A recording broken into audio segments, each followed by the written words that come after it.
जय हिंद दोस्तों, आप सभी का बहुत बहुत स्वागत है मेरे यूट्यूब चैनल में। आज हम पढ़ने वाले हैं क्रिप्स मिशन एवं भारत छोड़ो आंदोलन। भारत छोड़ो आंदोलन के बारे में पढ़ेंगे, क्रिप्स मिशन के बारे में पढ़ेंगे। मैं आप सभी को बता देना चाहता हूं कि मैं मॉडर्न हिस्ट्री की क्लासेस करा रहा हूं और एनसीईआरटी जो सार संग्रह की बुक है उसको हम कंप्लीट कर रहे हैं। हमने पॉलिटी आपकी पूरी तरीके से कंप्लीट कर चुकी है और अभी मॉडर्न हिस्ट्री चल रहा है। चलिए क्लास को शुरू करते हैं। बात करते हैं भारत के स्वशासन स्थापित।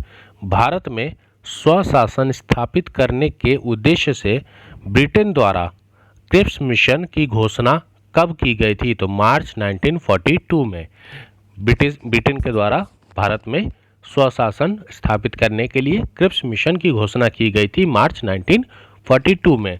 जब द्वितीय विश्व युद्ध हो रहा था उस टाइम पर जापान की बढ़ती शक्ति को देखते हुए जो अंतर्राष्ट्रीय समुदाय थे, विशेषकर अमेरिका हो गया, चीन हो गया या ऑस्ट्रेलिया हो गया, इन्होंने ब्रिटेन के ऊपर भारत को स्वतंत्र करने के लिए दबाव बढ़ाया और दबाव बढ़ाने के परिणाम स्वरूप जो ब्रिटेन के प्रधानमंत्री थे उस टाइम पे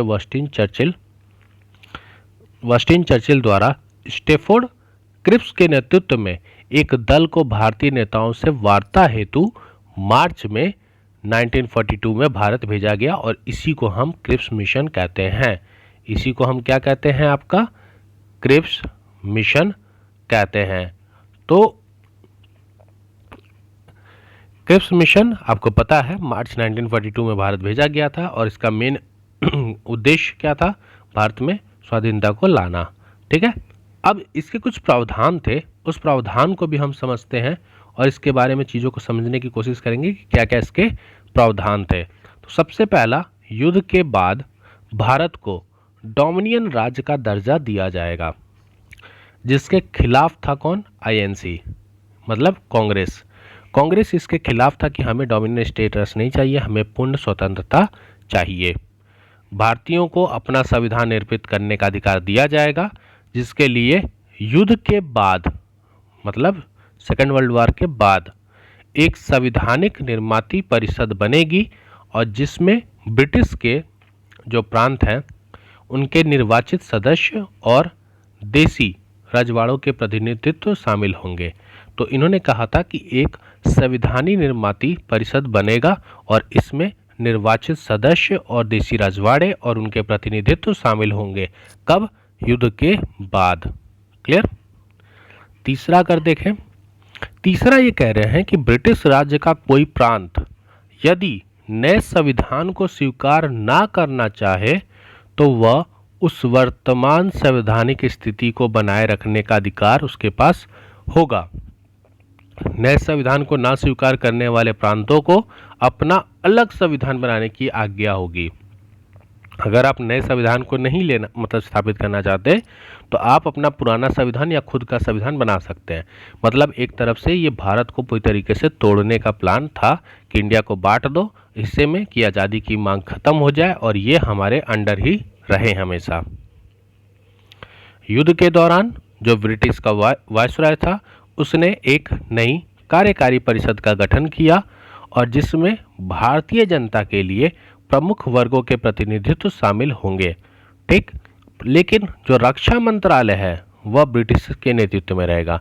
इन्होंने कहा कि युद्ध के दौरान ब्रिटिश वायसराय बोलता है कि हम एक कार्यकारी परिषद का गठन करेंगे और इस परिषद में हम भारत के जो प्रमुख वर्ग के प्रतिनिधित्व हैं उनको भी शामिल करेंगे, लेकिन रक्षा मंत्रालय हमारे पास रहेगा। ये क्रिप्स मिशन के कुछ प्रतिनिधित्व थे जो आप देख सकते हैं। बाकी 14 जुलाई 1942 को कांग्रेस की कार्य समिति द्वारा भारत छोड़ो आंदोलन को कहाँ पे पारित किया गया था प्रस्ताव? तो वर्धा में। वर्धा जगह है जहाँ पर भारत छोड़ो आंदोलन का प्रस्ताव पारित किया गया था कांग्रेस के द्वारा। कब? 14 जुलाई 1942 को। बाकी इसका नेतृत्व कौन कर रहे थे भारत छोड़ो आंदोलन का? तो ये कर रहे थे आपके महात्मा गांधी। आगे बात करते हैं 7 अगस्त 1942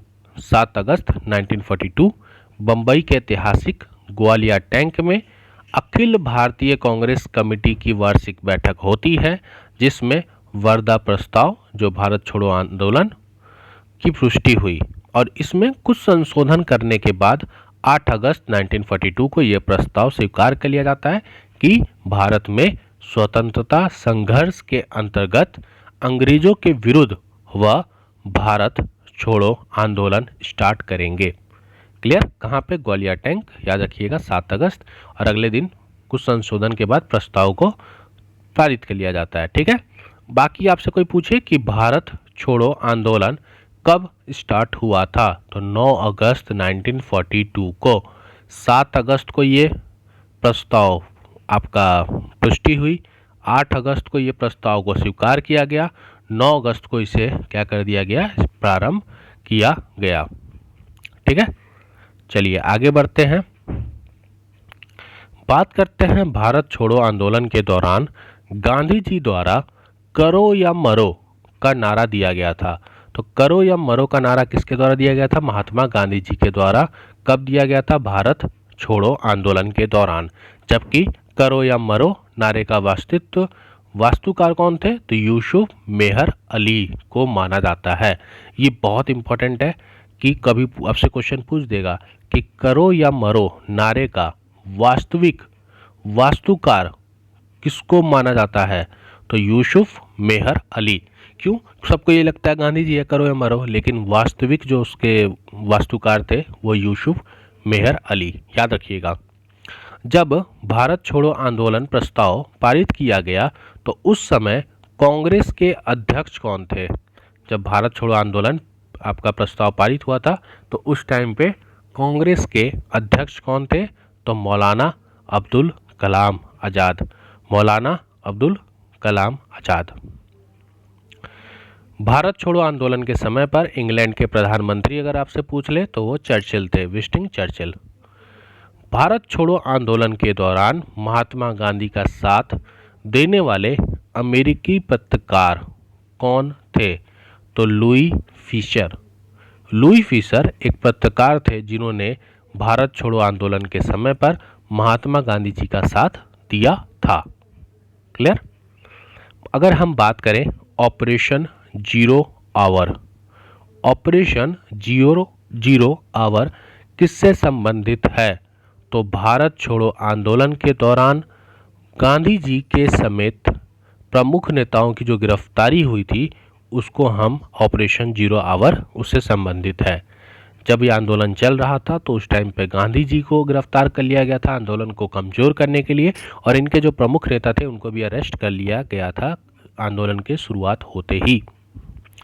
भारत छोड़ो आंदोलन के दौरान महात्मा गांधी जी को गिरफ्तार करके कहाँ पे रखा गया था? तो आगा खां पैलेस।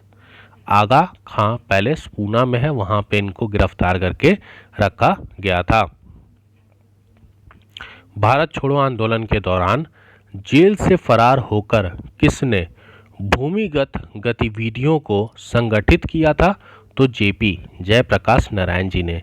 जयप्रकाश नारायण जी ने भारत छोड़ो आंदोलन के दौरान जेल से फरार होकर भूमिगत गतिविधियों को क्या किया था? संगठित किया था। डॉक्टर राजेंद्र प्रसाद जी को 9 अगस्त 1942 को गिरफ्तार करके कहाँ पे भेजा गया था? तो इन्हें बांकीपुर जेल में डॉक्टर राजेंद्र प्रसाद को 9 अगस्त मतलब जिस दिन शुरुआत हुआ उसी दिन गिरफ्तारी कर दी गई थी सबकी। क्लियर?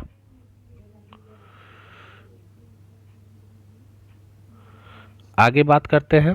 भारत छोड़ो आंदोलन के दौरान उषा मेहता, राम मनोहर लोहिया, अरुणा अशरफ अली, जयप्रकाश नारायण आदि ने प्रमुख शीर्ष नेताओं के गिरफ्तार हो जाने के पश्चात नियमित रूप से रेडियो के माध्यम से आंदोलन का नेतृत्व किया था, और इसमें उषा मेहता जी का नाम जरूर याद रखिएगा। क्वेश्चन पूछता है कि भारत छोड़ो आंदोलन के दौरान जब सभी नेता गिरफ्तार हो गए थे तो उस समय रेडियो के माध्यम से आंदोलन का नेतृत्व कौन कर रही थी? तो उषा मेहता। वैसे तो अरुणा अशरफ अली, जयप्रकाश नारायण, राम मनोहर लोहिया सब कर रहे थे, लेकिन अधिकतर इन पे क्वेश्चन पूछता है। आगे बात करते हैं। भारत छोड़ो आंदोलन के दौरान बलिया में किसके द्वारा समानांतर सरकार की स्थापना की गई थी?